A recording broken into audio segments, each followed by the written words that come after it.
You're tuned into the Fresh Ice Hockey Podcast, brought to you by Zeno Pucks.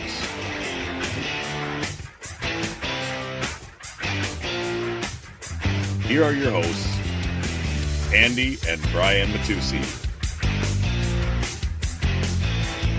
And we're back after a 2-week hiatus of sorts. Andrew, you've been sick pretty much following the Thanksgiving holiday. You've been pretty much out of commission. You really weren't sounding good last Sunday, and then over the weekend here we had company. Some friends from out of town came to visit, and you still aren't feeling 100%. You still are sounding a little sniffly, but the show must go on, right?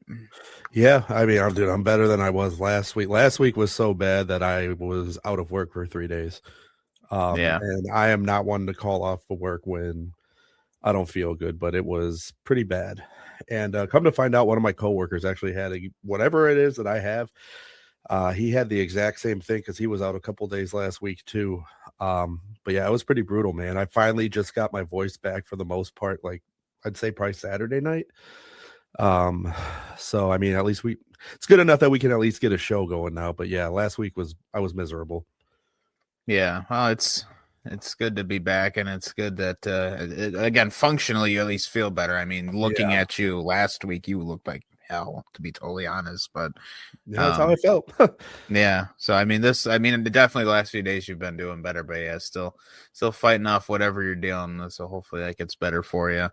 And thankfully, you, at least to this point, you didn't pass it to me. We spent several of the last few days together, so if I get sick, I at least know who I can blame. Yeah, my wife got it though, unfortunately. So, hopefully you didn't send our friends home with it. Yeah, well, that's the price of admission. I suppose so. All right, well, let's get into some hockey because we did miss, of course, last week's show. So, we went to the Jackets game the night before Thanksgiving, and that was not the outcome we were looking for. Obviously, still had fun at the game, of course, but the Jackets losing that one to Toronto. And so, as fun as it is to be there, obviously, the preference is always to go to a game and see a win. But those have been fewer and further between for the Jackets as of late. It's just, again, since we pumped their tires after the completion of October, they've just been pretty bad, and it's now led them to being second last in their division, which is kind of crazy.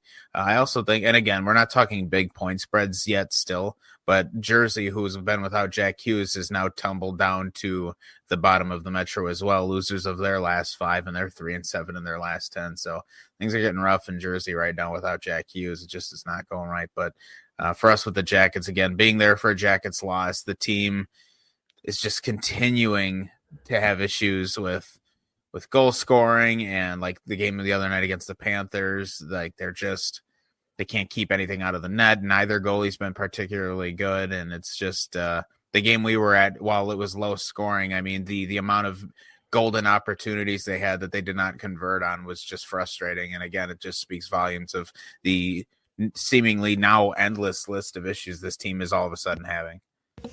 Yeah, I'm with you. And, I don't want to delve too much into this just because obviously we'll save it for the Blue Jackets corner. But, the thing that upset me that night is I thought Jet actually played pretty well that night that we were there.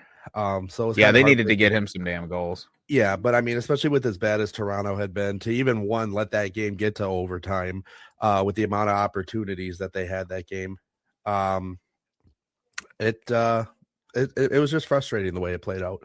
Because I truly think Columbus was the better team in that situation, and there's just opportunities you got to capitalize on. They didn't, like you said, they had plenty of golden opportunities that game, and they just couldn't get it done. So it is what it is. You move on. They've got other struggles right now that they got to deal with, but that's something obviously we can dig a little deeper into once we get to Blue Jackets corner. Yeah, definitely. Looking elsewhere across the league, so two teams that had really bad starts to this year and are now, among the top teams in the league, Tampa Bay in the East and Minnesota in the West, both, ironically now as we record, the Wild have dropped their last two to some pretty bad teams, including Calgary in the the Bolts have dropped now 3 in a row, but Tampa's 7-3 in their last 10. They now lead the Atlantic Division by way of a tiebreaker with the Bruins. So they have 2 games played less than the Bruins, and they have the same amount of points in the standing. So Tampa's in first. The Wild, who were in the basement of the entire league until they dropped these last 2 very recently, were I believe in a tie for 3rd overall in the league, and they've both had really, really good rises. Tampa Bay, I think it was just a matter of a slow start. I mean, now you got Kucherov scoring, Brandon Hagel's leading the way in goals for them. Like they look pretty solid. Andrei Vasilevsky is definitely back in form right now. He sits as a .917 save percentage, which of course is about what you would expect, around that or better for him. But Tampa seeming to kind of start looking like the Tampa that we've been used to the 5 years leading up to this one, and even a little bit before that. You look at on the other side for Minnesota, and a couple things have worked their way. They've had pretty decent scoring for the most part, but obviously a large part of their success over this last month now has been the play of Jesper Wallstedt, or month and some change really, but the play of Jesper Wallstedt. He's a sub 2 goals against average. He's a 195 goals against average, a league leading .936 save percentage. And he's leading the league in shutouts right now. His meteoric rise here and kind of assertion to make himself Minnesota's number 1 goalie has largely propelled them to where they're at as well. So where Tampa, I feel, has mostly had, again, it's been a complete effort with them, and it doesn't, from what I can tell, it doesn't seem like they're having too many issues on the injury front. Where their comeback has been more of a team effort. The Wild, while they have played mostly better, they're still fighting injuries, but Jesper Wallsted's play has just kept them in every game, and Gustafsson started to get going even a little bit too. Yeah, they've looked, I mean, I'm going to take these last 2 out of the equation, but I mean, they've looked really good. And like you said, the Wall of St. Paul, man, holy shit, has this guy come through for them? This is not, now granted, obviously you watch the majority of their games because you're a Wild fan and I'm not. But this team is far exceeding, I would argue, even your expectations at this point. And I know how they look on paper, but based off recent performance, this is not, up until now, obviously, this isn't what I expected out of this team this season. They look really good. And I think, you know, you don't want to make a determination based off their last 2 games because obviously you can't win every single game. But they've clawed their way back into a playoff position. This is a dangerous team if they continue to do this for the rest of the season.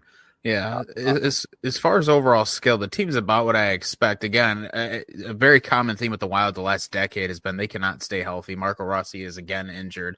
They fortunately, to this point, have not had an injury to Kirill Kaprizov, which has not been the case in years past. Jonas Brodin and Joel Eriksson, who also have a history of injuries, to this point have been mostly healthy. But not having Marco Rossi in the lineup has really screwed with the line chemistry. They were without Matt Zuccarello for so long. Which his return has launched Kirill Kaprizov scoring again. But the team is about where I would expect them to be, just as far as their record goes, just not the path I would have expected them to get there on. I expected some better play out of Jesper Wallstedt now that he was going to be playing behind one of the league's best defenses, but I did not expect him to just become the best goalie in the league as it sits right now. And Gus's play again has rebounded well for them. My big concern, though, I don't want to just pick on them because of these last 2 losses, but they've also lost recently to the Sabres. They've lost to 3 very bad teams in their last 4 games.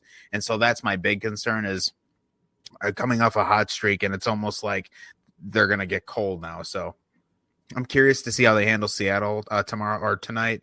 Again, a team that's also not very good. But we'll see how things go for Minnesota. I'm excited that they dug themselves out of the grave, because I thought we were headed into a draft lottery conversation with them. I don't want you to harp too much on them for losing to Buffalo either, because there's a couple teams that Buffalo's beaten this year that they had no business beating. So, and I mean, you could even put the Panthers on that as well, too. Granted, the Panthers are having struggles of their own right now, missing their captain, missing Kachuk. There's a multitude of factors there, but the Sabres have beat some decent teams this year that they had no business beating. Yeah, well, and that was the loss at Buffalo. It was a close game. It was it was the end of what I believe was a 7 or 8 game win streak. So, not one I want to pick on them on, but like they just look dead against Vancouver and the Flames again, who are 2 teams that are not very good at all, especially Calgary, but Vancouver's not particularly good either. Nope. and they're not going to be good at anytime soon if they lose Jack or Quinn Hughes. Yeah, well, that's an entirely separate issue. But honestly, I don't know. That's my only concern with them now is I feel like they've righted the ship and again are one of the best teams. But obviously Jesper Wallstedt wasn't going to be a 970 save percentage every single night. Like there's going to be games where he looks more human. So I'm not overly concerned with that. But just the effort levels offensively, they looked terrible against the Flames, and they really didn't have a much better showing against the Canucks either. I didn't think so, anyways. But we'll see what happens going forward again. It could just be a rough couple games after they got over the high of the hot streak. And so things could change. For the Bolts, too, recently as well, because we mentioned them. They went on an absolute tear as well, winning 7 games in a row. Yes, they've dropped now 2 low-scoring affairs to the Islanders and a game against the Penguins.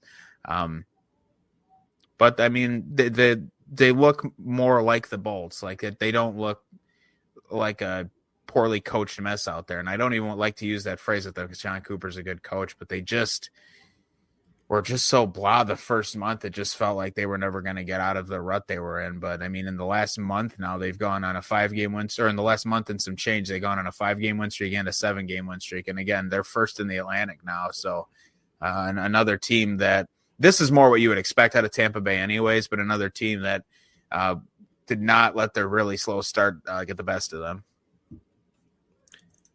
Yeah, I'm with you. I will say I thought it was only a matter of time until Tampa turned it on. I know at the beginning of the season when I was like, oh yeah, Detroit's better in Tampa, and that whole thing played out kind of oddly in my favor. But I knew it was a matter of time until Tampa turned it on. Just when you look at them with the weapons they have on that team, and any team can have a rough start to the season. So Tampa's one of those teams though, that they do rebound well from things like that. And I think they've shown that here. You got Cooch leading the charge, and that's a huge thing. And I mean, no matter what happens to that team, at the end of the day, they still have Vasilevsky, who is still one of the best goalies in this league. Anybody can have a rough year. Anybody can have a rough game. It doesn't matter. Tampa is still a force to be reckoned with. And I will stand by that.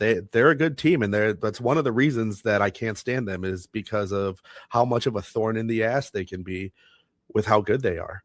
And so I think if anybody got their hopes up to start the season off that Tampa was going to look like that the whole year, you're sorely mistaken. And if you know anything about hockey, you should know it was only a matter of time till they turned it on. But yeah, they're looking good too, man. And like you said, they got the tiebreaker over Boston right now for first in the Atlantic. And Boston has surprised me this year too. But I mean, the standings, especially in the Atlantic right now, kind of look what's the word I'm looking for? What I would have expected like a couple seasons ago. Like everything kind of feels right with the way they are right now. So granted, I don't want Tampa to be first, but I don't know. It's been a really weird start to the season for hockey this year. Yeah, and I would say maybe Detroit's doing well, and again, they had a pretty solid start, but Detroit's maybe still a little higher than I would think. But part of that, Toronto has been so unbelievably bad, and the Panthers, because of their injuries, have just been very middle of the pack, and you could even say, almost bad, but they're still 500 despite the adversity they're facing. And I would guess we're not horribly far away from Kachuk's return. So not the end of the world for the Panthers. The Leafs, I think, again, having a little more of an identity crisis. But yeah, it's definitely been a goofy start to the season, and we're going to do our standings check-in after we take our break in a little while. But there are definitely some teams that have moved up and some teams that have shockingly moved down that we'll have to address at that point. But yeah, it has kind of been a strange start. And again, injuries have played a big part in that in many ways. And teams that were just grossly underperforming. Again, you look at teams like Minnesota and teams like Tampa Bay that just had horrific starts. Washington didn't have the greatest start. Now they're first in the Metro. Jersey, again, after the injury to Jack Hughes, they've been terrible. They've not been good. So yeah, definitely goofy, and we'll get into that a bit more. But before we do, I want to mention a couple injuries that we're now looking at.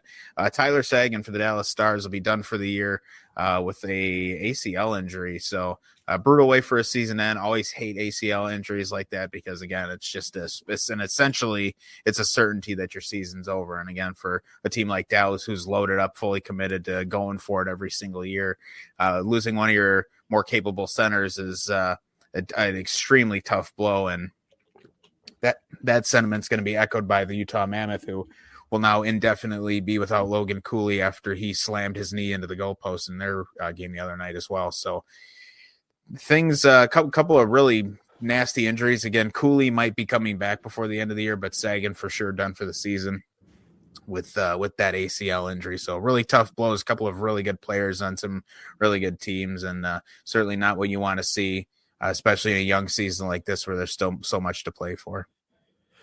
Yeah, that is a tough blow, and obviously, you and I have our feelings about the Stars. I will say real quick, I did not know about the Logan Cooley incident, so this is the first I'm hearing of that. So that's a huge blow to Utah.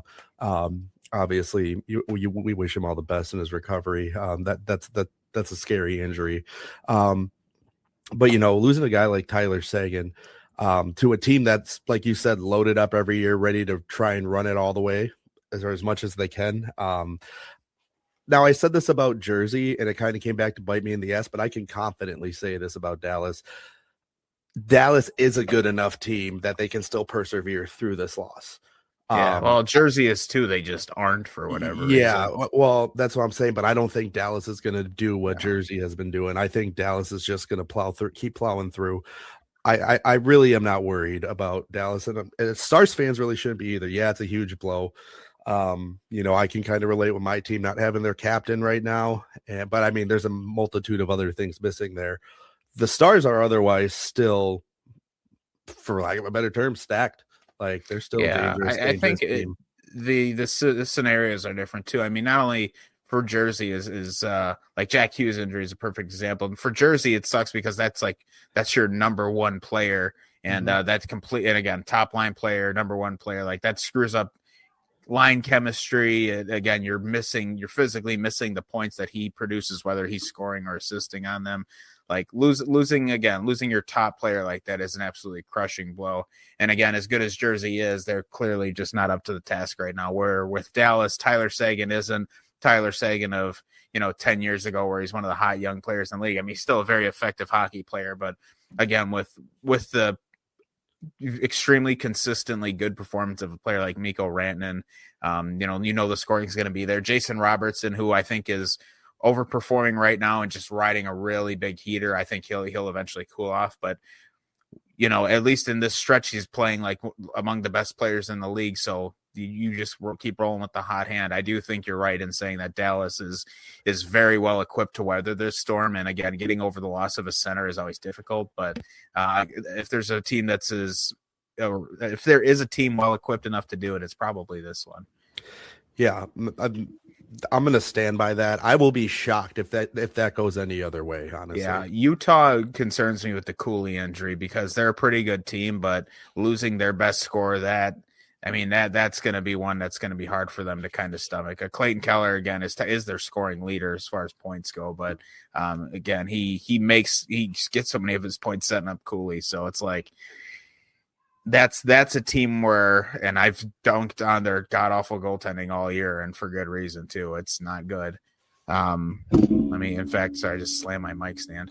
Karel Vejmelka still leads them in both goaltending categories as far as goals against and save percentage go. He's a .264 goals against average, which isn't the worst, but it's not, it's not elite, and an .896 save percentage just isn't good. So, again, a team that already allows too many goals is losing one of its best scoring weapons. So not only are you having issues keeping the puck out, but now you're going to have more issues putting the puck in the net at the other end of the ice. So Utah, I could see if Cooley's going to be out for a while, which again indefinitely leads me to believe we're probably talking a couple of months with the way his knee hyperextended. If you've seen the clip, it's pretty nasty. He slides into the goalpost. You see his leg his knee hit the top of his knee, hits the goalpost, and then the leg snaps forward, and you can kind of see where that hyperextension is. Really ugly play.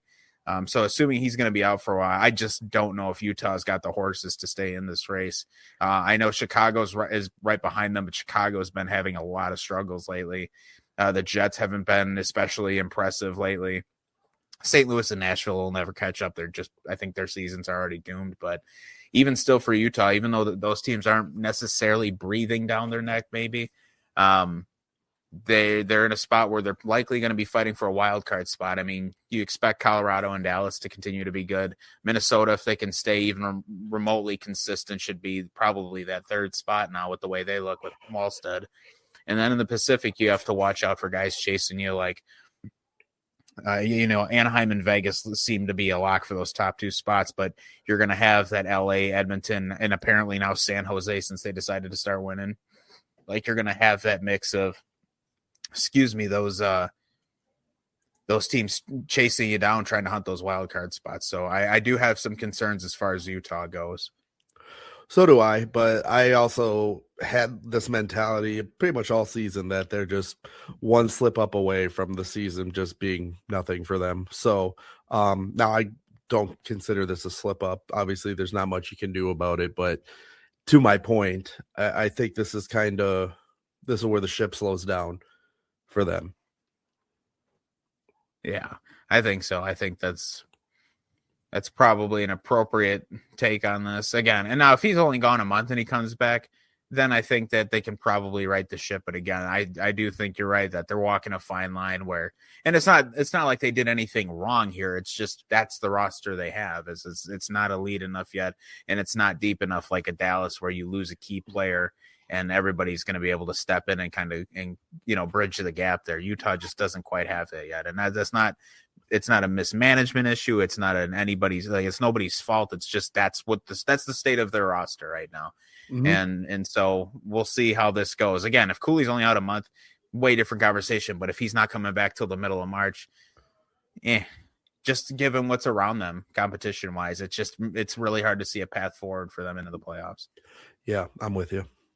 All right, so let's take a break real quick. I don't have anything else on here. When we come back, we're going to do a standings check-in that we were originally going to do on last Sunday's show until we didn't have that. And then we'll talk about the Olympic arena blunder a little bit. I don't want to delve too deep into it because it seems now that it's kind of been a story now for a little bit, it doesn't seem like too many people care. But to me, it's not an issue of if the players themselves care. It's more of an issue of how did we get to this point. So something we'll talk about again on the other side of the break. But real quick, we're going to hear from our friends over at Xenopucks. This is the Fresh Ice Hockey Podcast. It's hockey season, and you're looking to work on your stick handling or maybe even your shot, but ice time just isn't an option for you right now. Luckily, our buddies over at Xenopucks have got you covered. They've developed an elite off-ice practice puck that, in addition to looking like the real thing, is the same size and weight as a regulation hockey puck to give you that authentic feel on the end of your stick. It works better than other off-ice practice pucks on almost any surface, whether you use it on hardwood, carpet, concrete, or even asphalt. Xenopucks glide like a real puck on ice. So if you're looking to improve your game without setting foot on the ice, head over to www.xenopucks.com and get yourself a puck. Check out their merch selection and be sure to follow them on Instagram at Xenopucks.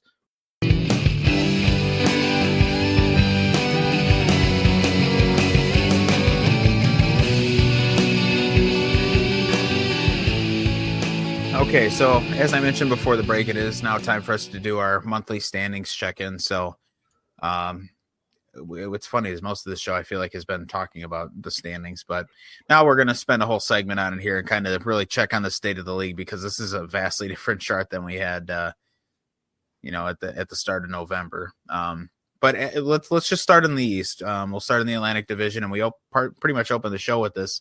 Tampa Bay, I mean, a huge rise in their play has now put them at the top of the Atlantic. I mean, the order in the Atlantic is Tampa, Boston, Montreal, Detroit, Florida, Toronto, Ottawa, Buffalo.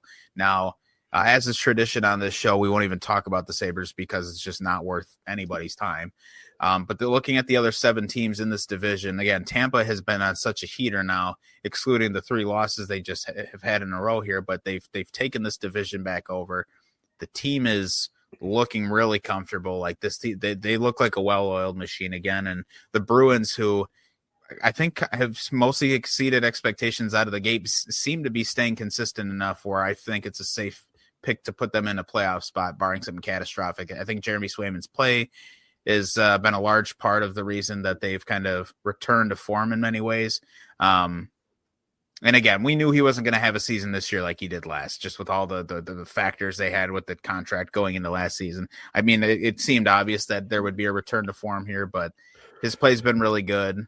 And as for the other teams in the division, we've touched on like the Toronto, having kind of an identity crisis. Ottawa has been battling the injury bug, obviously, and so have the Panthers. So that leaves Detroit and Montreal, where Detroit is really, really in a battle here to stay in this race, but it seems to be slipping away from them. And while it hasn't been perfect for Montreal, given everything going on in the division around them, it's starting to look more and more possible and likely that they're going to be in one of these playoff spots with Boston and Tampa.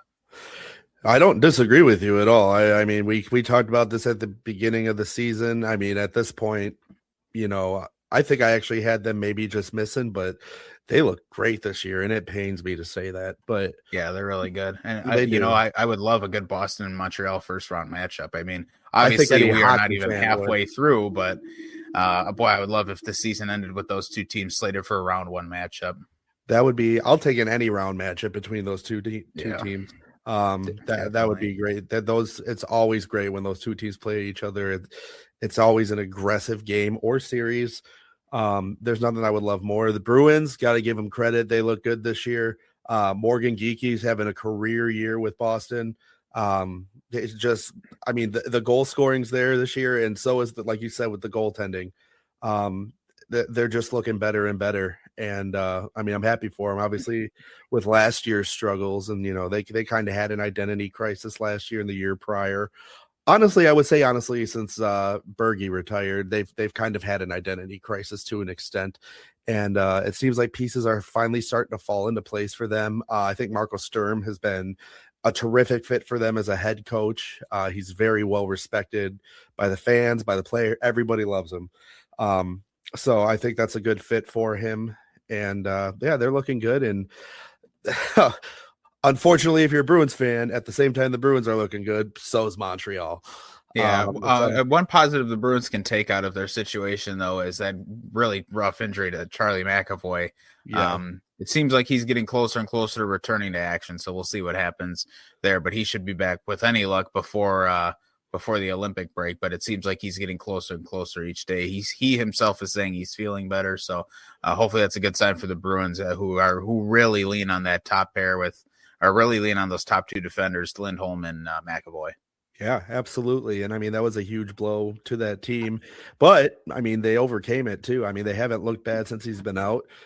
So obviously him coming back is only going to benefit everybody. And obviously you just want the guy to make a full recovery, because Charlie McAvoy is a great guy. He's a great leader. In my opinion, that's who your captain should be, or the next captain of the Bruins should be. So we'll see how that all plays out. But the top three in the Atlantic right now, man, It feels like old times for me. It's a little nostalgic for me. I love it. Yeah, it definitely does. Ironically, I think the first full season you were watching hockey, I want to say that was the top three or the top four in the Atlantic were Tampa, Boston, Montreal, and Detroit. I think that was Detroit's first year in the Eastern Conference. Yes, sir, it was. Yeah, Boston played Detroit in round one, and Tampa played Montreal. So yeah, that would have been a top four teams. It does kind of seem eerily reminiscent of. That's what I'm saying, man. It's giving me all the feels. Or 11 years ago, yeah. And I love it. I love it. Like it looks good right now, and I hope it continues. Obviously, I want the Panthers to bounce back up there too, once everything starts falling into place for them. But I don't really have any gripes with these standings right now, at least for the Atlantic Division. Yeah. So now we move over to the Metro, and I briefly mentioned this earlier, but Washington, who's now won 8 of their last 10, has surged to the top of the division. They have again, 2 games in hand for Carolina, but they have a 3-point lead on Carolina, and they're playing really well. I believe, and I can sort this out here as we're going over this, but one of the best defenses in the league, if I'm not mistaken. Yeah, third best defense in the league. Only Tampa Bay and Colorado have allowed fewer goals than the Capitals. And the Capitals on the other side of the puck, the fourth best offense in the league, Dallas, Anaheim, who's really lighting it up, and Colorado are the only teams with more goals scored than them. So it's a well-balanced team, and going into the season, it's kind of what I expected. Like, I thought they would be pretty good, and with how bad they started, I just felt embarrassed that they were that bad. But now, again, they've made a resurgence to the top. Obviously, Jersey, with the injury to Hughes, they've slipped away, at least for now. The Rangers in that division as well, not as good as we would have probably thought going into this season. Again, Pittsburgh and the Islanders are doing way better than anybody expected, but Washington right around where I thought they'd be. I definitely could have guessed one of these top 3 spots for them in the division. But you look at the rest of the division, Carolina, again, right about where you expect. They're either going to be that 1 or that 2 spot. And then the rest of the division's kind of a mess. The Islanders, with the play of Schaefer, I mean, again, I cannot believe that they're even sniffing a playoff race, but they are firmly in it. I mean, they're in a top 3 spot in the division right now, and that could change again. Pittsburgh has 3 games in hand on them, only a point behind, which brings me to the Penguins, who again now are, I don't know if they want to have like a last dance kind of season or what, but they are teetering. They are walking a really thin line with, are they going to be in this mix or are they not? But right now they're still in the thick of it, and Crosby and Malkin don't seem to have slowed down, and Shilov's, it seems like is going to be the guy they're going for. Like, it seems like he's starting to really, get his legs. Well, I don't want to say get his legs under him. That's more of a skater's thing, but Shilov's and Jari are, I would say, exceeding expectations, especially Jari for the time being. The Rangers aren't great. We kind of know that now. They just, again, with the struggles they've had at home, they've been really good on the road, but they have just, unless their play at home improves, they're just not going to make the playoffs. But we'll see. It could all change. Philly, I thought would be better. I thought Philly would really be in the thick of this. But again, the lack of a true number 1 goalie is really killing them right now. I don't know. I don't know what the solution is there for them. And again, it's not a perfect team, but it's what should be a well-coached team, and they just can't get the results. And then Jersey, who I'm not going to pick on too much again with the Jack Hughes injury. Obviously, losing 7 of your last 10, including 5 in a row, isn't good.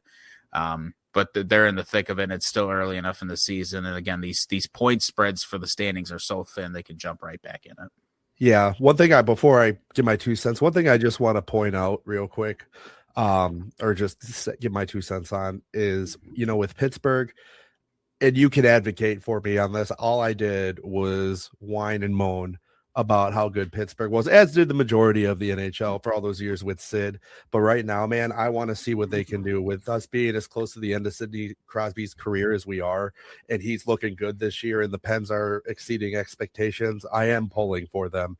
I would like to see Crosby ride off into the sunset, which he's going to do no matter how his final season in the league ends. But he's already the greatest player of all time, in my opinion. Complete player, I should say. I hope that they do well for Sid's sake. If nothing else, do it for Sid. He's given so much of his, not just his game, but his time, his life, to the city of Pittsburgh, to the Penguins organization, to the fans.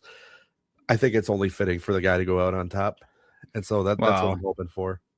And again, he's still got a few years left on his deal. Though the other one, though, that you left out, Malkin. This is it for him. This is it for Evgeny Malkin in the NHL. So, which is sad. First of all, it's weird, but yeah, it's very sad that he's going to be done. But again, that's why I talked about almost like this last dance kind of feel to the season, because I mean, this is their last chance to win one as a group. We're fortunate as hockey fans that despite the numerous injuries Letang has dealt with, that he's still around and kicking and being an effective player. But this is it for them. This is their last chance to go get one with the 3 of them. So if they make a deep run, wouldn't be the end of the world to see that. It would just be weird because it would be either Jari or Shilov's in that, which is kind of goofy. But I think the Penguins, It'd be fascinating to see them go on a long run. I don't know that they can quite keep up with what's around them in the division, and not that the Penguins don't have good players, but again, you look at a team like Carolina or Washington, Jersey when they're not in the basement. Like these are all teams that can go toe to toe with the Penguins because outside of their superstar talent, it kind of thins out pretty quickly. And normally I don't pump the tires on Carolina, but again, you stack their roster up versus the Penguins. Obviously, the Penguins have the better star power, but the Canes are the more complete team. And in a situation like with the Penguins and Hurricanes, where I don't think either team has a real number one goalie, I mean, it could be anybody's game, but I just don't know that they're going to have the horses to fight these guys at the end. No, I think that's a fair way of putting it. It's just the principle of the nostalgia, I guess. Is more or less what I'm leaning towards. So, and with Gino being gone after this year, that goes back to something we've talked about on the show before. It sucks watching all the players you grew up watching leave. So that sucks. Granted, he was on a team I couldn't stand, but again, it's the principle of these are all the big names I grew up watching, and same with you. And slowly but surely, we're losing him out of the league. Char is gone. We're losing Malkin. Joe Pavelski's gone. Bergeron's gone. Like just all these big names, and it's sad, but it's just, I mean, it's part of life, but it is what it is. Yeah, I'd have to agree with that. Now, because we're in the Metro Division, we're going to probably take this time to do the Blue Jackets corner. So obviously the only team we hadn't discussed in the Metro to this point was the Blue Jackets, who sit dead last in the division. They really don't have games in hand on anybody that they're chasing, except the Rangers. But and again, it's early in the season. The point spreads are still pretty thin and manageable, but with the way the team's playing, it's just not good enough. They can't score, and even the games they can score, they're giving up too many goals, and it's counteracting any productivity they're getting out of this. I mean, we've mentioned this a few times now with how bad the Jackets have been recently, but since we pumped their tires at the start of November, the Jackets have played 18 games. They've only won 6 of them, and one of those matchups against the Oilers, one against the Kraken, one against the Maple Leafs, one against the Canadiens and Devils, who are good teams, one against the Red Wings. But again, even like the win against the Red Wings most recently was a 6-5 win. Like, you're still giving up 5 goals, and then they followed up with a 7-6 loss to the Panthers right after that, in a game that they absolutely should have won, given that they were up 2 in the third against the Panthers and they let it slip away from them. They just don't have any rhythm or rhyme to their game.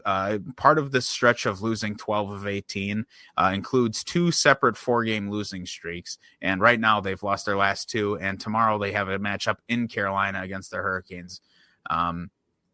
It's slipping away from them with how good everything was to start the season. Now Jet is down to a .907 save percentage, which is still above league average, barely, but it's above league average. And there's just something is missing for this team, and I haven't watched enough of the games in the last couple of weeks to really pinpoint it, but just being at that game against the Leafs, the inability to convert on premier scoring chances is one of the most irritating things to watch. When you get 6-7 good looks in a 10-minute span, and it's pucks bouncing over someone's stick, shots missing the net, shots hitting the goalpost,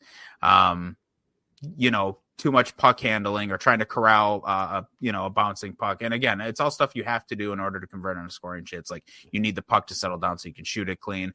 The cleaner the pass, the easier it's going to be to tap it in if you're going across the crease. But just how many golden chances they let get away from them in that game we were at, for them to lose the way they did. It was just irritating. And I do feel like, again, even though I don't think I've watched their last 4 games now. Yeah, 4 or 5 games. It just seems like they just don't have any will to fight in these games, and I don't know why. Like, even against the Panthers, when it seemed like, okay, you know what, the Panthers are really, really putting up a good fight here, but it just seems like they're able to keep overwhelming them every time the Panthers, get one. It's like they're able to fight and they're able to keep this lead, and then it just blows up in their face in the third period, and they just had nothing in overtime. And yeah, man, they just stink right now. I mean, literally since we gave them the kiss of death, I think literally since we have praised them, They went out, followed that up by losing 4 games in a row to 4 really bad teams, especially at the time of 4 bad teams. And they just have not done anything great since. Even after that initial 4-game losing streak, that's still 14 games in which you've only won 6 of them. And again, at a separate point in that span, they lost 4 games in a row again. It's just not good enough, and nothing is working right. And now I'm starting to wonder, where the hell is the team going to go from here? Because this is a formula for how to grenade what could be a pretty good season.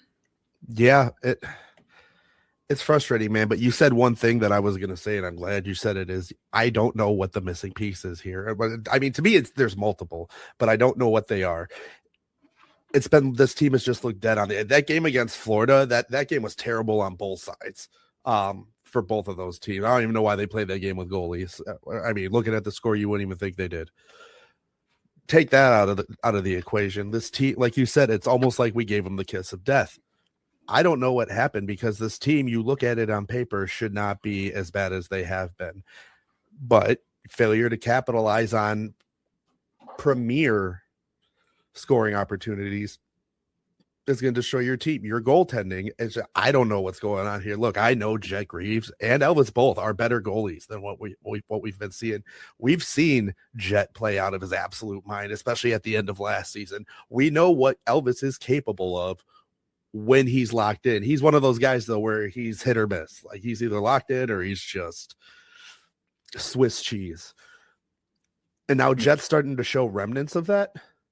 And it's got me a little concerned, because I look at this team as a whole. You have a terrific GM at the helm. You have a guy that I still, even with the way the team is right now, is a good coach, and Dean Evanson. I don't know what's missing here. They have some okay prospects down in Cleveland right now. Obviously, you got Luca Del Belbalou's up with the team, but that's not having any kind of effect. I don't know, man. And honestly, the Monsters aren't doing much better either.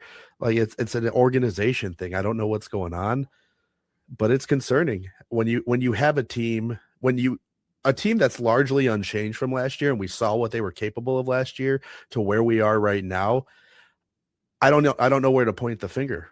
I don't know what it is. Like, I feel stupid that I can't give more of an opinion on this, but I don't know what else to say, because this team shouldn't be as bad as they are.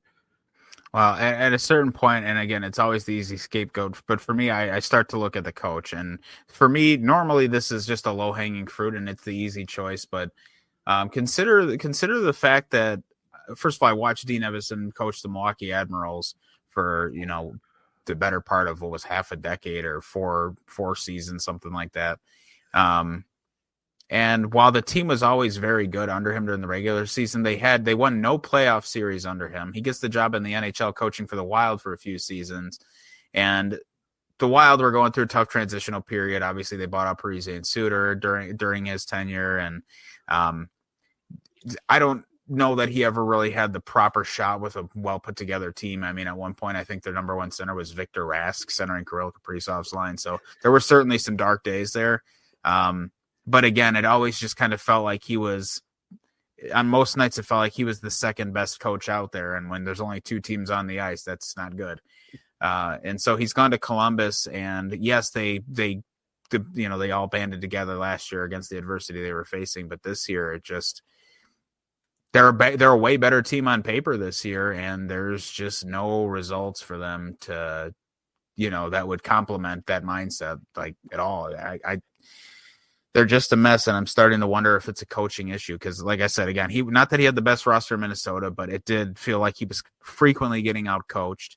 And in Milwaukee, watching him in the AHL, it was kind of the same thing. Like, they would have great regular seasons, and in the playoffs, it just felt like they were just getting outmatched every single game. And I don't know if it was just coincidence or what, but at a certain point, I do start to wonder if the coach's message is not loud enough in the room, because this team should be better than it is. And as good as Zach Werenski is, being, one of the best defenders in the league, it's not the best look for this team that a defender is leading in scoring, when, again, they do have very capable players. When you look at the Marchenkos and Fantilli, and these guys need to be, these are the guys that should be leading the charge. And again, Marchenko has played 4 fewer games than Werenski, but he's got 6 fewer points.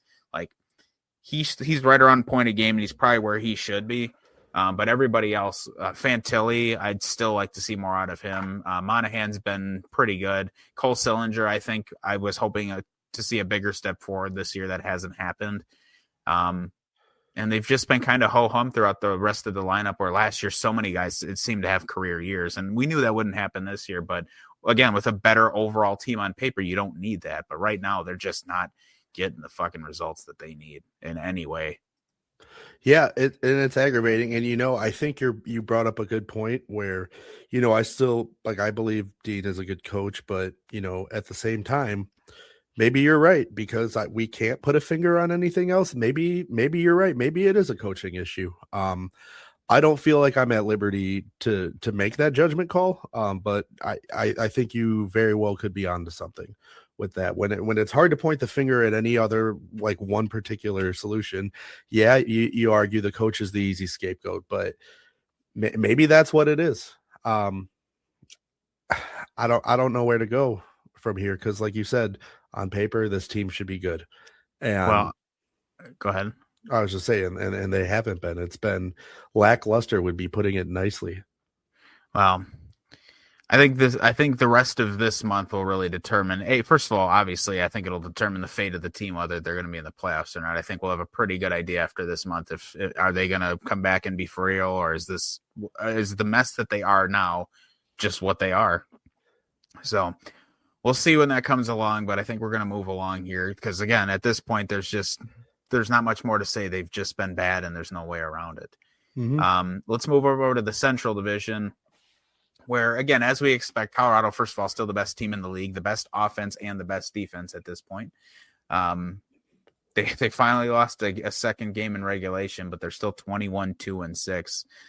They're just really insanely good, really talented, really fast. They're just a really good team. Dallas, much in the same way, again, losing Sagan absolutely sucks, but this is such a loaded roster that I don't know that it matters for them right now. And Minnesota obviously has climbed the ranks here and kind of had a quote unquote return to form. And I think that's obviously huge because with how bad they started the season, I'm like, boy, if they let this one get away this season after Parise and Suter come off the books, this is going to really suck. But right now they're in a premier spot. The Jets are underperforming grossly. Utah, again, losing Cooley to that big injury. Chicago, who had a fantastic start, has been terrible their last 10 games, and they just can't stop letting goals in now. The Blues and the Predators are basically already a lost cause at this point. I mean, barring something miraculous, especially for the Predators, who are really in the thick of it right here. And we'll talk about them shortly. But as far as the standings in this division go, it does seem pretty easy at this point to pick the current top three teams, Colorado, Dallas, and Minnesota, as the teams that will probably finish in those top three spots.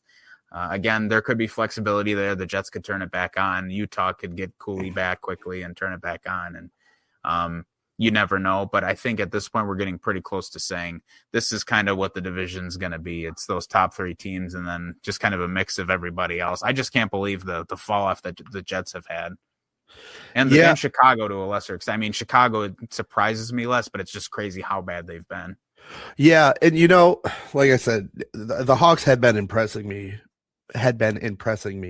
with their play. And now the fall off is kind of happening. And I'm not saying this is a team that was going to be a contender, but it's been kind of a dramatic fall off. Spencer Knight's not been nearly as good. Yeah, and that's where I was getting ready to point the finger. Now, obviously, I talked this guy up coming over to Chicago from Florida just because he didn't. And I think it's worth noting he didn't play a shitload of games in Florida either.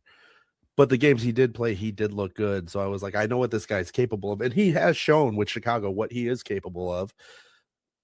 But now I guess it's more a matter of consistency at this point. And I mentioned that the Hawks have been terrible their last 10 games. Here are the amount of goals the Blackhawks have allowed in each of their last 10 games. 3-9-1 in the game where they allowed one, they lost. They got shut out 1-0 against Colorado. So 3-9-1, 4-4, 3-4, 1, 6-7. Oh God. 6-7. Oh God. Yeah. Anytime I have to say those two numbers. I'll childish jokes aside, 13 goals allowed in their last 2 games is terrible. One of the games where they allowed only 1 goal, they won against LA, and another game they allowed 3 in a win against the Ducks. But again, they beat the Ducks and then the Kings within a week of each other, and then they lose back-to-back games to the Ducks and the Kings, getting outscored 13-1 in those games. So not only are they not scoring a ton now, but they're just letting in a shitload of goals. I mean, 9 against the Sabres, 7 against the Ducks, 6 against LA, 4 against Vegas, and Vegas is a pretty good team, 4 against Nashville, who's having a terrible season, 4 in a game against Minnesota, where it actually felt like they weren't playing terrible, but they let that one get away from them. Like, it's getting away from them quickly, and now they just announced earlier that they sent defenseman Sam Renzel back down to the AHL, who was having a really good start to his young career, had a great rookie campaign last year, and was having projected to have a good season this season, and it's kind of slipping away from him lately, and now it's resulted in him again being sent down to the A. So things are really kind of blowing up in Chicago's face quickly, and it's weird just because they were just riding such a high to start the season, and it has quickly gotten away from them. Yeah, it's weird, man. I don't know. Everything through the league is weird right now. That's the best way I can put it. Everything's weird. Yeah, it definitely it does have a little bit of a Twilight Zone kind of feel to it. But again, when you look at a team like the Jets, who you expect just to be way better, and they are just not. They've been a disappointment. Yeah, and I will say to, not to their credit, but the games they've lost, like they've been losing to some good teams recently, like a couple losses to the Hurricanes, a loss to Minnesota, a loss to Washington, a loss to Montreal. But really huge, a 5-1 loss to the Sabres, a 6-2 loss to the Oilers. Like those are the ones you want back. The only recent wins are against the Sabres and the Predators, who are 2 of the worst teams in the league. I mean, we won't even talk about the Sabres. They're so bad. But it's just not been good enough. So losing to bad teams like this is not obviously a formula for a winning season. And I know the Oilers have been good, not that they've been good, but the Oilers just happened to have a really good game against them. I think that was a Saturday night. But just as a whole, it's got to turn around quick. This team is far too talented to be in the basement. And as far as I can tell, no glaring injuries unless I'm missing something here. I'm going to bring them up on Puckpedia here. But yeah, right now the Jets just so far away from where they want to be and where they should be. Yeah, I think you worded that beautifully. So I'm going to bring them up right now on Puckpedia, because again, unless I'm just missing something with IR here, but yeah, Hayden Fleury's the only Connor Hellebuck's out. How did I miss that? What's funny is I'm pretty sure we talked about it on this show, so I don't know what the fuck. I don't know how the fuck I missed that. Well, there's your answer. But again, even still, one of the best goalies in the league. Obviously, one of the best goalies in the league. Actually, as of this morning, Connor Hellebuck was back on the ice for the first time since his surgery. That's right. It was a surgery. It wasn't an ACL or anything, but it was a procedure he had to have done, and it was going to keep him out. I forgot how many weeks it was going to keep him out, but that paints the picture a lot clearer. Now, I don't know how I forgot that he was injured for them all this time, but that'll solve a lot of their problems when he's back in the lineup. But even still, the scoring is really, I don't want to say dried up for them, but again, recently, here's some of their goal totals the last few games for them: 3-0, 3-1, 5 in the game against the Preds, 1-2-4 in a game against the Sabres, and then 2. Jesus. So the scoring still hasn't been great for them. And again, losing one of the best goalies in the world certainly hurts, but to have your offense dry up almost completely that's the part that worries me with them. So, and again, getting Hellebuck back could be a confidence booster, and this whole conversation could be completely worthless by February. But it's definitely worth keeping an eye on with how quickly they slipped in his absence. And again, him coming back from surgery, there's no guarantee he'll be 100%. I mean, you would hope he comes back 100%, but nothing is ever guaranteed. Same way with Jack Hughes. I mean, it was a hand injury for him in New Jersey, and with how far they've fallen, if he comes back and is anything less than 100%, that might not even be enough for them to climb back in. So, yeah. Obviously, these teams will for sure be better with the players back in the lineup, but is it enough? Yeah, we'll see. And then the Blues and the Preds, of course, I don't want to dunk on them too hard, but they've just both had terrible seasons. And I actually want to kind of take the opportunity to talk about the Preds now because we really haven't. Talking about what a travesty this organization is, not as far as fans are concerned or anything like that, but just how piss poorly it's been run and how it's the general manager is basically the best coach that the franchise ever had, although Laviolette took him to the finals. But I think that was Laviolette's first year they went to the final. But, you know, you have what was your franchise's best coach now being the GM, and he has done nothing but a piss poor job in bringing in talent to make the team better. And now this coach who I don't believe is a good enough guy to be an NHL coach. I just don't think he's got the right mind for it, Andrew Brunette. He's getting a full vote of confidence. I'm like, I'm sorry, you have one of the worst defenses in the league, one of the worst offenses in the league, the second worst goal differential in the league. Only team with the worst goal differential than Nashville is St. Louis, and it's only by one. I mean, nothing about this roster is good. They look like a complete mess on the ice. Saros hasn't been especially impressive in that, and it's hard for him to look impressive. Yeah, Saros an 893. That's just not pretty.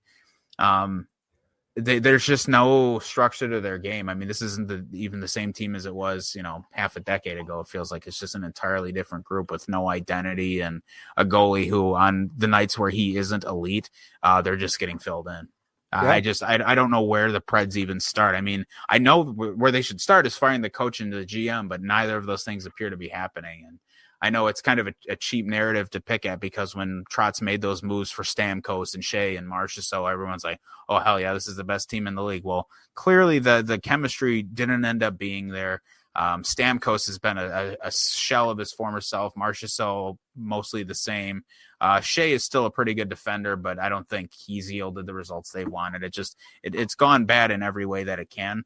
But that's where a good GM, you know, kind of just cuts his losses and is like, all right, what do we have to do to get rid of this mess now? And he's made no attempt to do that.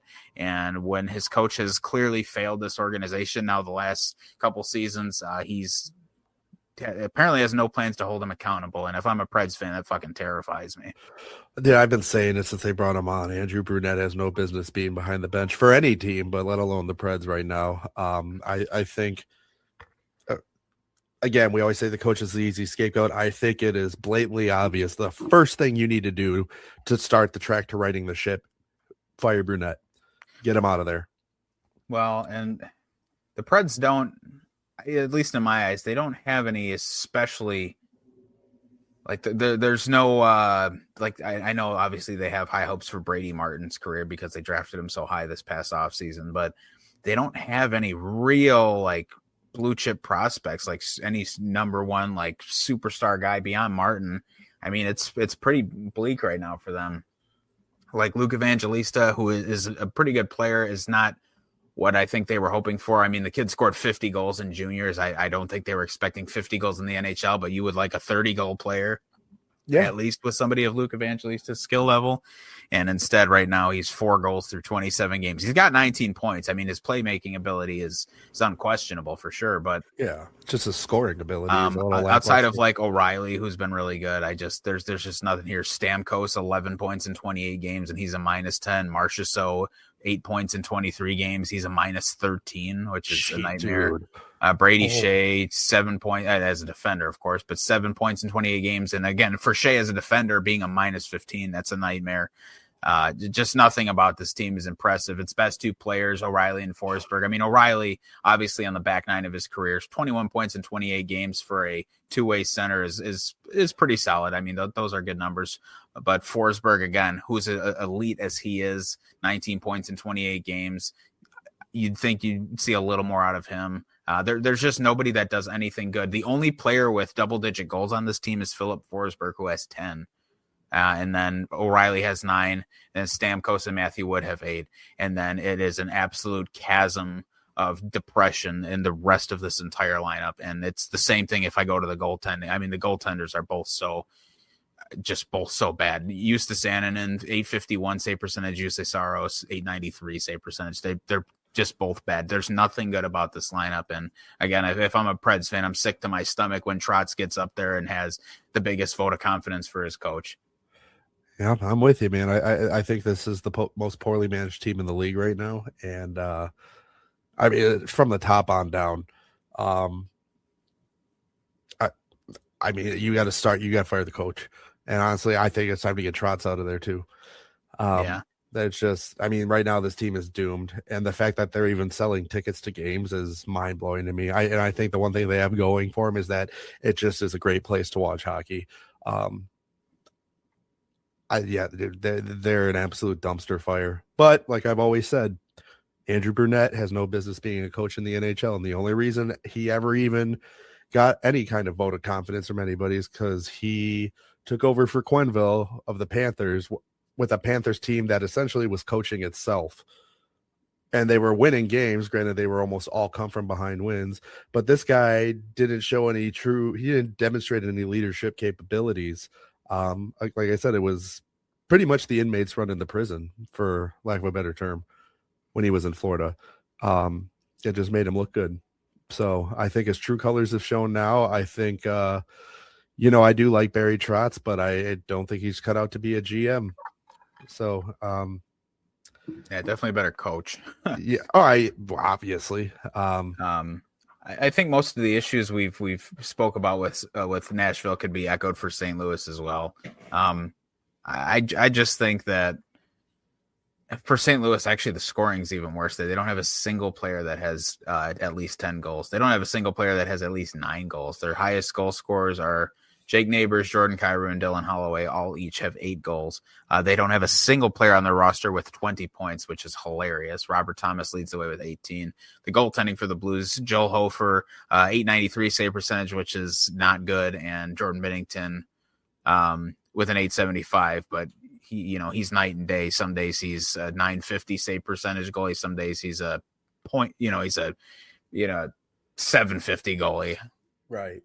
So the Blues are kind of a mess, although I think it's just for an entirely different reason. I think this is more of a case of good players vastly underperforming, which you could kind of say the same for Nashville, because again, you expect more out of Stamkos and Marchessault, but with all those guys getting older too, it's not completely surprising that they're struggling. But I think most people would expect more out of Jordan Kyrou. I think most people would expect more out of Jake Neighbors. Jimmy Snuggerud, I've really pumped his tires in the past. I think, and again, he's still so young, but I think he's got to really start proving that he is that big booming shot that they drafted him to be. The goaltending's interesting with St. Louis because some years Jordan Binnington's terrible and some he's great. And I don't want to make any comments on that because we never know when we're going to get to that annual Jordan Binnington turning up the heat where he goes on an absolute crazy run and is a 940 for like the back 3 months of the season to get them in the playoffs. But as far as everything else goes, they do have similar issues to Nashville. They can't score, they can't defend. And because of that, their goalies are just getting shelled and letting everything by. And so while I think it's easier to pick on the Preds because, again, the management is so certain that they have a winning formula, the Blues are kind of in the same mess too, where there's not that huge, big blue chip prospect on the way, and there's nothing especially exciting about the roster. Yeah. I mean, there's nothing to sneeze at on that team. Yeah. They don't look like a team that was in the playoffs last year. No, not even remotely. It's stunning how sharp the turnaround was. Yeah. But I mean, again, that does go to show you, granted, there's factors that are involved in it. It does go to show you anything can happen to anybody. So, yeah. All right, let's jump over to the Pacific Division here to get the show wrapped up. So, Pacific Division from top to bottom is Anaheim, Vegas, LA, Edmonton, San Jose, Seattle, Calgary, and Vancouver.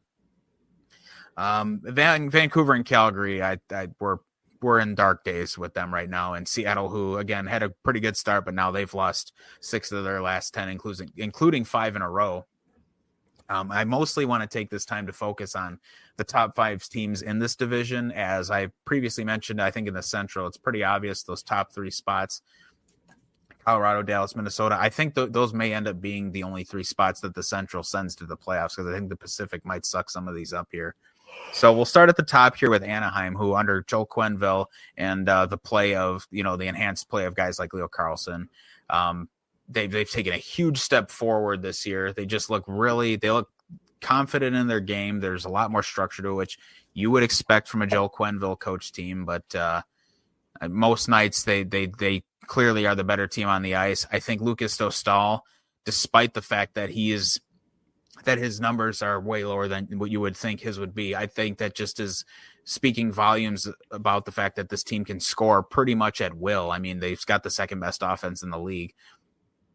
I mean, they can pretty much score at will. So if Dostal is able to find that elite level of his game again, like he was doing all of last year, I mean, if he can bump that up to like a 920, he's a 904 right now. If he can bump that up to a 920, I mean, Anaheim could instantly be the best team in the league. Yeah. Excuse me. They look surgical on the ice. They really do. They skate. They move the puck pretty well. And again, if they can get that goaltending, they are dangerous. Yeah, dude, I'll tell you this. If you would have told me in this summer that come December, the Anaheim Ducks were going to be in first place in the Pacific, I would have told you to kick rocks. Yeah. I knew there was going to be an improvement this year. And like you mentioned earlier, to be expected with a Joel Quenneville coach team. Yeah, they're fourth in the league and third in their conference. This has been like the turnaround of turnarounds. And I mean, I'm very pleasantly surprised by it. By no stretch am I an Anaheim fan, but holy shit, what a turnaround. I mean, they've been fun to watch. Things are firing on all cylinders for them. And like I said, if this continues, this could very easily be the best team in the league. Give it another month or two. At this point, I wouldn't be surprised to see it happen by the time the Olympics roll around. Yeah. So I don't know, man. It's so weird. I like we said, we knew there was going to be an improvement this year with Anaheim for sure. I didn't think it was going to be this drastic. It's kind of neat to see. Yeah.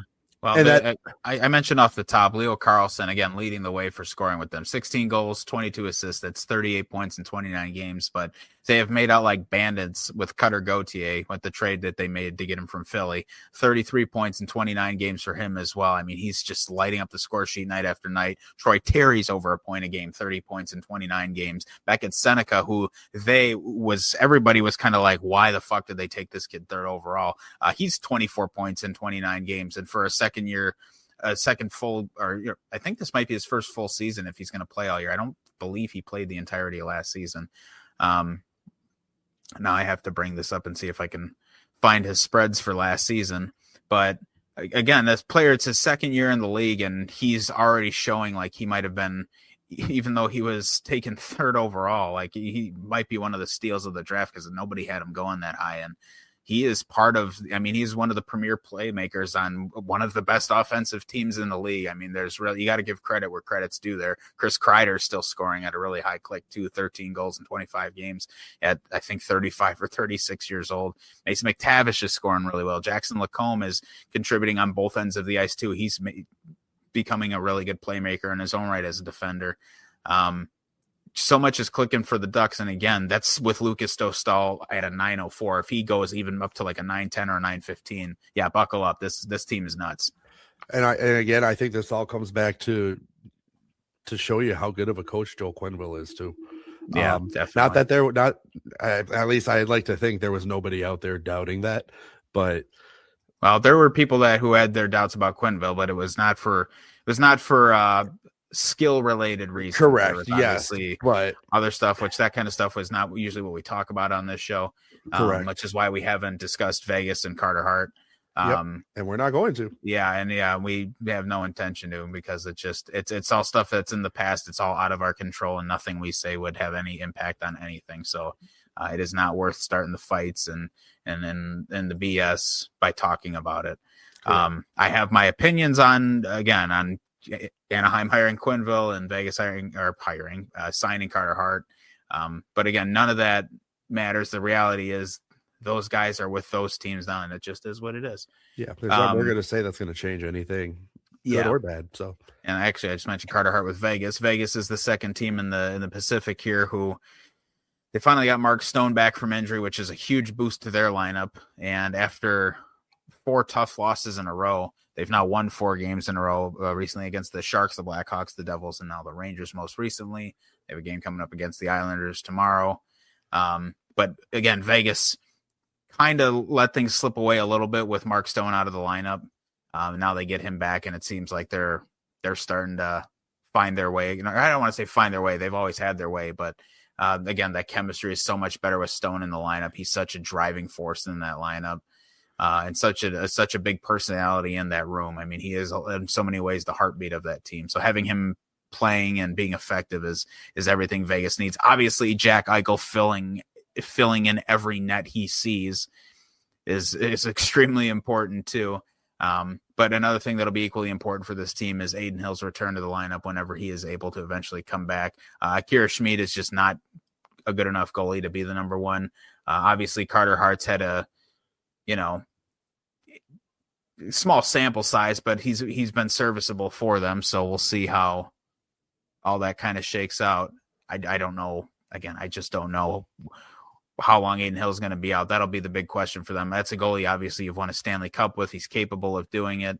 As far as the forwards and defensemen go, Vegas is still one of the best teams in the league, if not, the best. I would say Colorado obviously would have an issue with that statement, maybe Dallas too. But yeah, easily a top 5 team in the league as far as what they look like on paper. And now that their captain is back, they look as dangerous as anybody. Yeah, no, I'm with you 100%. So, again, this is a team I wouldn't be surprised to also see take over first place anyway. So, barring Anaheim not holding on to it. So, I will say, other than the Ducks being in first place, the standings as a whole largely look kind of what I expected them to look like this year. For the Pacific Division, that is. You can take the Ducks out of that because I did not see that coming. But other than that, I mean, this is kind of who I was expecting. I would honestly, from my preseason expectations, I would swap Anaheim with Edmonton. Maybe not Edmonton in first, but definitely not where they are. Yeah, well, Edmonton's not too far out of it either. But again, everyone around them has played as many or less games than them, except San Jose, who they're tied with in points. But yeah, we'll talk about the Oilers shortly here.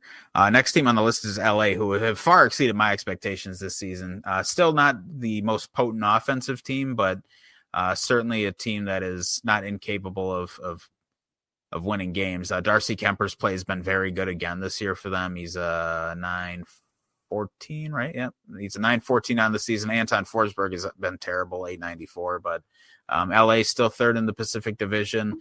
They will now have a little bit of competition as San Jose has started to really kind of form an identity here. The Oilers, I think, are finally starting to realize that they'd like to win hockey games this season, so they're starting to get going too. So LA is going to have a little bit of noise behind them, chasing them in the standings, but consistent defensive play. Again, they are one of the best defenses in the league as far as I can tell.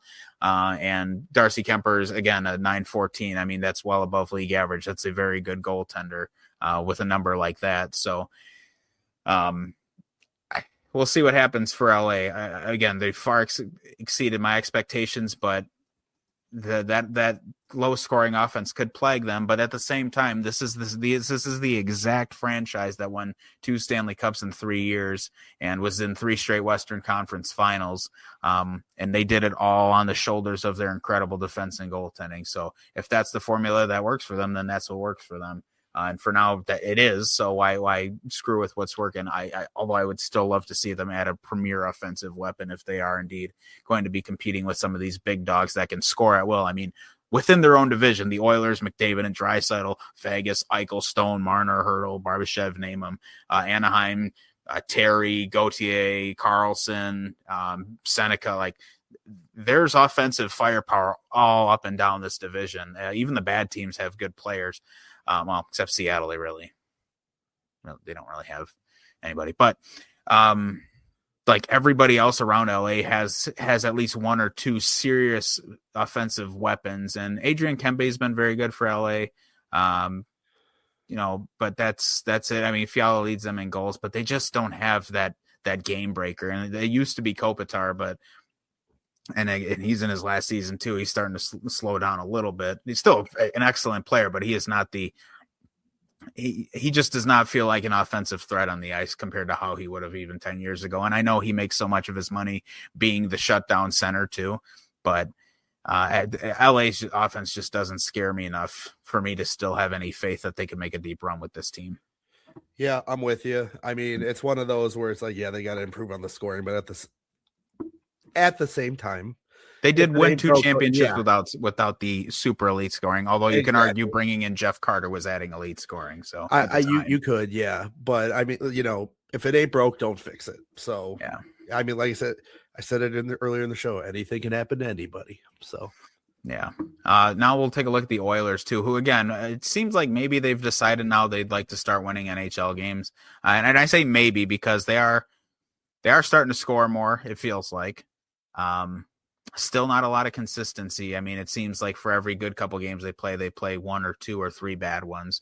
But listen to some of these final scores recently for them: 5-4, 4-3, 5-1, 7-4, 2-1, 6-3, 8-3, 4-0, 1-0, 9-4, 6-2. Like they're all over the place. They're either scoring a shit ton, letting a shit ton in, scoring like they're just all over the place. But Connor McDavid is obviously always just going to be an absolute machine, and he's going to be good for 1.5 points a game almost every single night. And right now, he pretty much is 42 points in 29 games. Draisaitl, 37 points, 29 games. Bouchard, even 27 points in 29 games, almost a point a game as a defender. The Nuge, 22 points in 20 games. So, I mean, they are getting contributions in the lineup, but with the Oilers, man, it is no secret. The reason why they are in the spot that they're in is because they simply outright refuse to address the fact that they have one of the worst goaltending tandems in the league. And I hate having this conversation because we have to have it twice a year, and we have to have it twice a year because it's always an inevitability during the season that their goalies are going to suck. And then they get into the playoffs and go on an absolute bender. And all of a sudden they're in the Stanley Cup final with 2 dog shit goalies. And we have to play this game where it's like, wow, they're really good right now. Maybe they're turning a leaf, just for us to come into the start of the next season and be like, yeah, no, these guys still suck. They just went on a heater. Well, we're at the spot right now where they suck, and maybe it's time to just address it instead of hoping they can go on a bender at the end of the season. I know they have the support of the players in the locker room, but the stats over the last 3 seasons simply do not support this team holding on to both of these guys. And with Pickard, it's not as big a deal because, again, clearly a guy towards the end of his career. But even again, as an 851, that's not good enough to be an NHL backup. 889 is what you would hope out of a subpar NHL backup, not 851. And your starter should certainly not be an 889 Stuart Skinner. So, dude, there's AHL goalies with better save percentages. Yeah, it's just got to be better for the Oilers. That's clearly the missing piece here. And I'm not saying they have a perfect lineup, but clearly they've shown in the last couple seasons that they have a skilled enough roster to make the final, but they just can't win that goaltending battle. Now, to their credit, they went up against Bob, who has just been a god in these last 2 finals. And even the run where they lost to Vegas, it was great until the final. They've just gotten goalied in back-to-back finals, and it's just so weird that they have not done anything to address that. So I don't know. The Oilers are certainly good enough, and I would not be surprised to see them pass LA in the standings. But if we're going to do this shit again with the goalies, I'm going to get pretty over talking about this team pretty quickly. Right there with you, man. And it seems like it's every year where there's that one team where it's like, oh, this team should be elite, but they're not because they refuse to address their goalie situation. It was Colorado for the longest time, and wow, look what happened. They addressed their goalie situation, and we shut up. So, yeah. So we'll see what happens with the Oilers. Before we go to real quick, I do want to mention with the Sharks, they've been playing well enough that they're in the mix here. I mean, literally, I think they are technically in a playoff spot. Let me pull up the wild card standings. Let's see. No, they are. By tiebreaker, Utah is in the playoff, the last wild card spot above them. They have the same amount of games played and points in the standings, but I believe, Utah's got 3 more regulation wins. So the Sharks, I think if they can continue this play and this level of play for another month or so, I'll be a little more willing to give them a shot at the playoffs here. But again, the wild card here is going to be if Logan Cooley is able to come back soon enough for Utah, because I think Utah would be that last wild card. Then I don't, and you have to remember Winnipeg's going to have a resurgence too when Hellebuck comes back. So they're going to have teams chasing them. Chicago could turn it back on. You just never know. This is a really delicate spot San Jose's in. And it's maybe not delicate because, again, I don't think the expectation is you should be a top 3 team in your division this season, but because there was an expectation of improvement combined with the fact that they've had such a good start, or, you know, by their standards, what they've been dealing with, they've had such a good start. That now it feels like they're in that delicate spot. Like, shit, now we really got to turn it up here. Otherwise, we're going to let what could be a pretty good season get away from us. So we'll see what happens with the Sharks. I don't want to make any bets one way or the other with them quite yet. But it's worth noting that they're definitely making some noise this year, and they're fun to watch. Which we predicted they would do. Yeah, absolutely. It wasn't going to be anything crazy, but I'd say they're living up to our expectations right now. We'd see some improvement this year, and it's safe to say that we have. Yeah, I think so. So before we go, I actually said before we go San Jose, but I mentioned before we went to break that they've been having issues with the Olympic arena for hockey in Milan. And if I understand, the new rink is going to be a few feet shorter than an NHL standard size rink. I don't know how this was screwed up. It doesn't seem to bother a lot of the players from everything I've seen so far, but I don't understand how the IOC and the IIHF let this get overlooked, and how they let a hockey arena be built that won't even support an NHL sized rink. And here's the thing that kills me. This arena is in Italy, so it's in Europe. Europe size, like European rinks, are all considerably larger than NHL rinks. They're all wider. I don't know if they're longer, but they are definitely much wider. And so not only do you not have anything that can fit the NHL sized rink, but you can't even fit a European sized rink. This is going to be a goofy ass arena for its entire existence. So I really don't understand here. I just feel like this was a brutal failure. We waited, by the time the Olympics start, we'll have waited 12 years to get players back in the Olympics, and we're going to throw them out on a small sheet of ice. Again, maybe I shouldn't be bitching about it if the players don't care. Maybe the fans shouldn't, but I just think this is incredibly stupid and incredibly embarrassing for the sport as a whole, that they can't even build an Olympic size arena to spec. And in my eyes, they shouldn't have been playing anywhere where they can't get an Olympic size or, you know, regulation size rink in the building anyways. I don't know. I just think this is a grossly negligent design by the IOC or whoever was in charge of doing this. But for the IOC and the IIHF to be all right with this is I feel like it's embarrassing. No, but I don't think you're out of line at all. I'm right there with you. And you know, if it's me, I'd be cutting seats back. I'd be cutting seats out, doing whatever you can to make that rink fit. That's the problem I have. And instead they've come out and defended the move, saying it's fine. Yeah. Like, who cares? Like there's a way you can remedy this, and they're just refusing to do it. I don't understand why. It's going to affect the quality of the game. I don't care what anybody says. I don't care if the players are okay with it. I guarantee you, once the Olympics starts, the players are going to have something to say after having maybe not even played a game on it, but even practicing on it. I guarantee you, people's minds are going to change on this. So from what I can see, this is from USA Today. The NHL Players Association is more concerned about the ice quality itself than the size of the rink, which I can understand. I mean, the players want to be able to be sure-footed on the ice, know that they're not going to catch divots everywhere they go, and they want to make sure the puck's going to glide on the ice smoothly so they can make clean, crisp passes and, smoothly handle the puck. And I can agree with that, and I'm sure the players won't mind the smaller rink. Again, it just comes down more to the fact that how fucking stupid is it that it's not? I mean, we're talking a few feet difference here. And again, in an area, in Europe, everything is so much closer together than it would be in the United States. You couldn't have them play at any other arenas anywhere else in Europe that have at least a regulation size rink. To me, that's just stupid. I'm sorry. No, and I'm 100% on board with you. I don't know. Again, the fact that this was even one allowed to happen, and two, the fact that they're defending it is asinine. Yeah, it's cool, just, yeah. So that was just me kind of wanting to bitch about that. I don't know. I think it's lazy. I think it's embarrassing for the sport. But if the players don't care, perhaps we shouldn't either. Yeah. Well, we'll see how the opinions change as the Olympics roll around. Yeah.